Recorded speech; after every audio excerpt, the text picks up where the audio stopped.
యోహాను రాసిన ప్రకటన గ్రంథము 2వ అధ్యాయము. ఎఫెసులో ఉన్న సంఘపు దూతకు ఇలాగు రాయుము. 7 నక్షత్రములు తన కుడి చేత పట్టుకొని 7 దీపస్తంభముల మధ్య సంచరించువాడు చెప్పు సంగతులేవనగా, నీ క్రియలను, నీ కష్టమును, నీ సహనమును నేను ఎరుగుదును. నీవు దుష్టులను సహింపలేవనియు, అపోస్తలులు కాకయే తాము అపోస్తులమని చెప్పుకొని వారిని పరీక్షించి వారు అబద్ధికులను నీవు కనుగొంటివనియు, నీవు సహనము కలిగి నా నామము నిమిత్తము భారము భరించి అలయలేదనియు నేను ఎరుగుదును. అయినను మొదట నీకుండిన ప్రేమను నీవు వదిలితివని నేను నీ మీద తప్పు ఒకటి మోపవలసి ఉన్నది. నీవు ఏ స్థితిలో నుండి పడితివో అది జ్ఞాపకము చేసుకొని మారు మనసు పొంది ఆ మొదటి క్రియలను చేయుము. అట్లు చేసి నీవు మారు మనసు పొందితేనే సరి. లేని ఎడల నేను నీ యొద్దకు వచ్చి నీ దీపస్తంభమును దాని చోట నుండి తీసివేతును. అయితే ఈ ఒకటి నీలో ఉన్నది, నీ కొలాయితుల క్రియలు నీవు ద్వేషించుచున్నావు. నేను కూడా వీటిని ద్వేషించుచున్నాను. చెవిగలవాడు ఆత్మ సంగములతో చెప్పుచున్న మాట వినుగాక. జయించువానికి దేవుని పరదైసులో ఉన్న జీవవృక్ష ఫలములు భుజింపనిత్తును. స్మృణలో ఉన్న సంగపు దూతకు ఇలాగు రాయుము. మొదటివాడును కడపటివాడునై ఉండి మృతుడై మరల బ్రతికినవాడు చెప్పు సంగతులేవనగా, నీ శ్రమను దరిద్రతను నేను ఎరుగుదును. అయినను నీవు ధనవంతుడవే.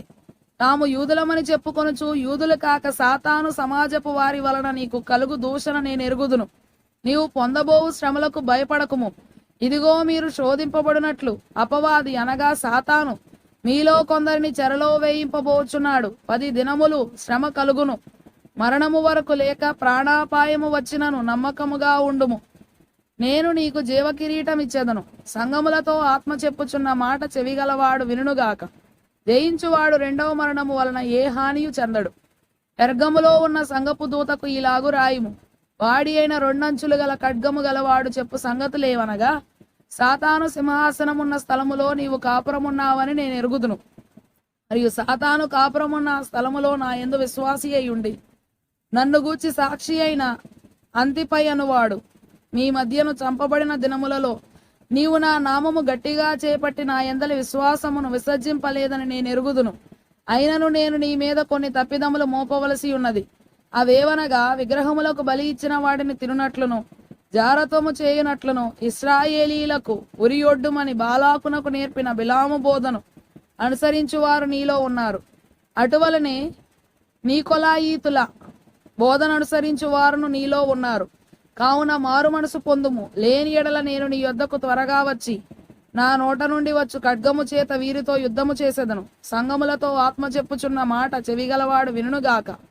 జయించువానికి మరుగయ్యున్న మన్నాను భుజింపనిత్తును, మరియు అతనికి తెల్ల రాతినిత్తును. ఆ రాతి మీద చెక్కబడిన యొక్క కొత్త పేరుండును. పొందినవానికే గాని అది మరి ఎవనికిని తెలియదు. తుయతైరలో ఉన్న సంగపు దూతకు ఇలాగు రాయుము. అగ్ని జ్వాల వంటి కన్నులను, అపరంజిని పోలిన పాదములను గల దేవుని కుమారుడు చెప్పు సంగతులేవనగా, క్రియలను, నీ ప్రేమను, నీ విశ్వాసమును, నీ పరిచర్యను, నీ సహనమును నేను ఎరుగుదును. నీ మొదటి క్రియల కన్నా నీ కడపటి క్రియలు మరి ఎక్కువైనవని ఎరుగుదును. అయినను నీ మీద తప్పు ఒకటి నేను మోపవలసి ఉన్నది. ఏమనగా, తాను ప్రవక్తినని చెప్పుకొనుచున్న యెజబెలను స్త్రీని నీవు ఉండనిచ్చుచున్నావు. జారత్వము చేయుటకును, విగ్రహములకు బలి ఇచ్చిన వాటిని తినుటకును అది నా దాసులకు బోధించుచు వారిని మోసపరచుచున్నది. మారు మనసు పొందుటకు నేను దానికి సమయం ఇచ్చితిని గాని అది తన జారత్వము విడిచిపెట్టి మారు మనసు పొందనొల్లదు. ఇదిగో నేను దానిని మంచము పట్టించి దానితో కూడా వ్యభిచరించువారు దాని అనేక ప్రాచీన ప్రతులలో తమ అని పాఠాంతరము. క్రియల విషయమై మారు మనసు పొందితేనే గాని వారిని బహుశ్రమల పాలు చేతును. దాని పిల్లలను నిశ్చయముగా చంపేదను. అందువలన అంతరింద్రియములను హృదయములను పరీక్షించువాడను నేనే అని సంగములన్నీ తెలుసుకొనును.